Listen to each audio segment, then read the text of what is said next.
ሰላም የቻንስ ማይ ላይፍ ተከታታዮች፣ እነሆ ዛሬ ደግሞ በአዲስ ቪዲዮ መጥተናል። ይህ ቪዲዮ ከባለፈው ከአምስቱ ቲፖች የቀጠለ ነው። ያው ዛሬ ደግሞ በተጨማሪ 5 ስተዲ ቲፕስ እናያለን። እንቀጥል።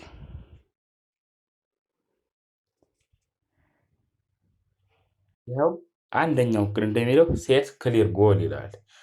ምን ማለት ነው?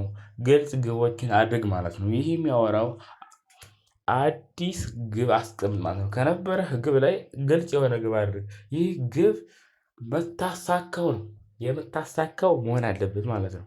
ለምሳሌ በውሎህ ላይ ማሳካት የምትፈልገው ነገር፣ ዛሬ ላይ ማሳካት የምትፈልገው ነገር ትጽፋለህ ማለት ነው።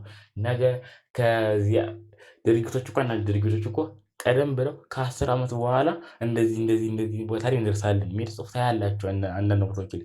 ወይ ደግሞ ራሳቸው ያቀዱት ይኖራቸዋል።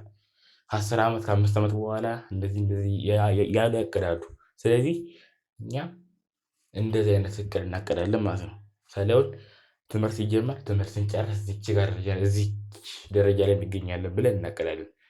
ከዛም በኋላ ግን ስለዛኛዋ ነገር ማሰብ የሚጠበቅብኝ በቃ ማንበብ ሲሰለቸን ነው እንጂ ስለዛ ነገር ማውራት የለብንም። ከዛም በኋላ ምን ማድረግ አለብን?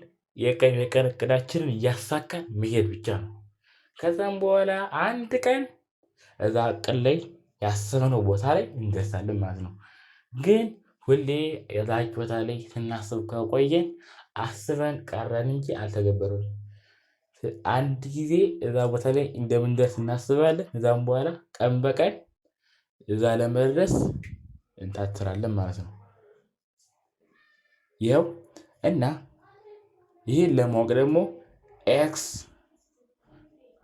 እና ራይት የሚል አዘጋጁ። ለምሳሌ ዛሬ ማትስ አነባለሁ። ማትስ ቻፕተር 1 ከ1 ገልጽ እስከ 20 ገልጽ ድረስ አነባለሁ ቻፕተር 1 ብላችሁ እንደዚህ አድርጋችሁ ያዙ። ከዛም ይሄን እንደጨረስኩ እንግሊዘኛ አሁንም ቻፕተር 1 ቮካብለሪውን ብቻ መርጬ አነባለሁ ብላችሁ ያዙ። ከዛ ውስጥ የሰራችሁትን ራይት የሰራችሁትን ኤክስ ብላችሁ ቀን በቀን ኤክስ ከሆናችሁ ለማሻሻል ትጥራላችሁ፣ ራይት ከሆናችሁ ትበረታታላችሁ። በዛውም እንድታነቡ ሞቲቬሽን ይሆናችኋል ማለት ነው። እስቲ ወደ ሁለተኛው እንለፍ። ሁለተኛው ክሬት ዲስትራክሽን ፍሪ ዞን ይባላል። ይሄ ደግሞ እኛ ትኩረት ከሚስቡ ነገሮች መራቅ፣ ለምሳሌ ከስልክ ስክሪን ከተለያዩ ነገሮች መራቅ፣ ብቻ እኛ እንዳናነብ የሚያደርጉ ነገሮች ሰዎች ሊሆኑ ይችላሉ፣ ሞባይሎች፣ ፊልሞች፣ በአካባቢያችን ያሉ ነገሮች፣ ብቻ የተለያዩ ነገሮች እኛ እንዳናነብ የሚያደርጉ ነገሮች፣ እነዛ የአእምሯችንን የማንበብ ችሎታ ያዳክማሉ፣ እኛንም ይዘቀዝቁናል፣ ወደ ማይሆን ነገር ያስገቡናል ማለት ነው። ስለዚህ ስናነብ ጸጥ ያለና ጥሩ ቦታ መምረጥ አለብን። አእምሯችን እንዲነቃቃ፣ አእምሯችን ያን ነገር እንዲሸመድድ፣ ማንበብ ላይ ትኩረት እንዲያደርግ የሚያደርግ ቦታ ከመረጥን ጥሩ ውጤት የማናመጥበት መንገድ የለም። ስለዚህ ያችን እንደዚህ ያለ ቦታ እየመረጥን ካነበብን እርግጠኛ ነኝ ውጤት እናመጣለን ማለት ነው። ጸጥ ያለ ቦታ ራሳችንን ሰብስበን በፖሞዶሮ ቴክኒክ ሊሆን ይችላል፣ በተለያዩ ቴክኖሎጂ ብቻ እየተጠቀምን ራሳችንን እያዝናናን ካነበብን ውጤት እናመጣለን ማለት ነው። ወደ ሶስተኛው እንለፍ። ቀጣዩ ደግሞ ፕራክቲስ ፓስት ኩዌስችንስ፣ ያለፉ ጥያቄዎችን መስራት። ሚኒስትሪ ተፈታኝ ከሆነ ያለፉ ጥያቄዎችን መስራት፣ ወይ ደግሞ ሌላ ክፍል ልንሆን እንችላለን። እነዛ ክፍሎችን ብንሆን የተለያዩ መጽሐፎችን እያገላበጥን በየጋይ መጽሐፎቹ በድሮ መጽሐፍ በቃ የማንነካው የማንዳስሰው መጽሐፍ የለም። ከሰው ደብተር እየተዋስን ጥያቄ መስራት ማለት ነው። በዛው ብዙ ነገር እንድናውቅ ይረዳናል። አዲስ ነገሮች እንድናውቅ ይረዳናል። መምህሩ ድንገት መሀል ላይ የረሳቸው ነገሮች ይኖራሉ፣ ሳይናገራቸው ያለፉት ማለት ነው። ስለዚህ ያን ነገር ደግሞ እኛ ስንፈልግ ከእሱ ከሚናገሩ በተጨማሪ እውቀት እናገኛለን። የረሳው ነገር ከኖረ እናገኛለን ማለት ነው። ስለዚህ እንደዚህ አይነት ጥያቄዎችን እየሰራን ያለፉ ጥያቄዎችን እየሰራን ራሳችንን መፈተሽ የማንበብ ክህሎታችንን የማስታወስ የእውቀት እድገታችንን መጨመር እንችላለን ማለት ነው። ወደ አራተኛው እንቀጥል።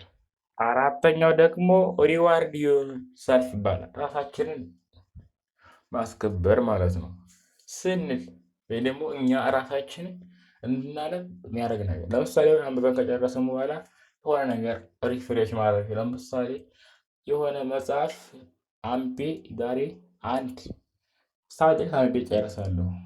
ከዛም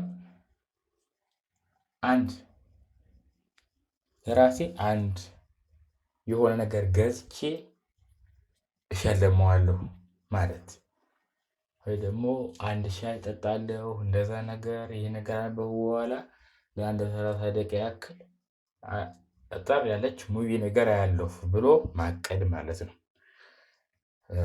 ስለዚህ ራሳችንን መሸለም ማለት ነው በአጭሩ። ስለዚህ ራሳችንን እየሸለምን ማንበብ ማለት ነው። ብዙ ጊዜ እንደዚህ የሚጠቀሙ ሰዎች ይኖራሉ። ግን ለምሳሌ እንደዚህ አይነት ነገር የምንጠቀምበት ነገር የሚኖር ብዙ ጊዜ መጠቀም ኢኮኖሚ ላይ ራሱ ትልቅ ጉዳት አለው። አሁን ይህ ለምን ነው የሚጠቅም መሰላችሁ? አለ አይደል ከብዙ ቀን አንድ ቀን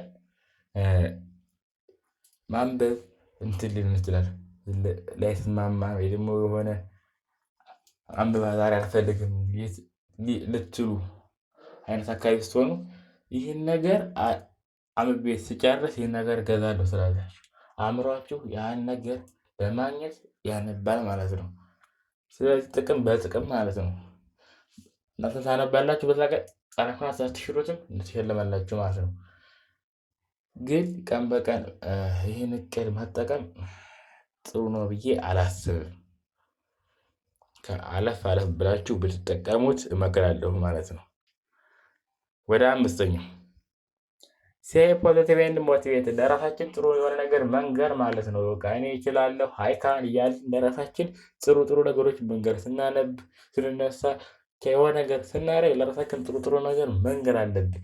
ያ ጥሩ ነገር የምንነግረው ከሆነ አእምሯችን ጥሩ ነገር ስለሚቀበል ጥሩ ነገር እየሰራን እኛ ስኬት ላይ መቆም እንችላለን ማለት ነው። ስለዚህ ስኬት ላይ ለመቆም በደንብ ለራሳችን ጥሩ ነገር መንገር አለብን። መንገር ብቻ ሳይሆን መተግበር አለብን። ዝም ብሎ መንገር ብቻ ውጤታማ አያደርግም መተግበርም አለብን። እየተገበርን ስንጨርስ ስንጀምር ለራሳችን ጥሩ ነገር እየነገርን በዛውም እየተገበርነው ትልቅ ስኬት ላይ እንደርሳለን ማለት ነው።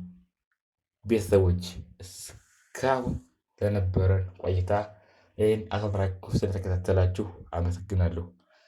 እነሆ የዛሬ ቪዲዮአችንን በዚህ ጨርሰናል። ለዚህ ዩቲዩብ ቻናል አዲስ ከሆናችሁ ሰብስክራይብ፣ ላይክ ማድረግ እንዳትረሱ፣ በዛውም ሼር። ግን ሰብስክራይብ ስታደርጉ ቪዲዮ ስለቅ እንዲደርሳችሁ የደወሏን ምልክት ወይ ደግሞ እሷን ኦን ማድረግ እንዳይረሱ። የዛሬ ቪዲዮአችንን በዚህ ጨርሰናል። አመሰግናለሁ።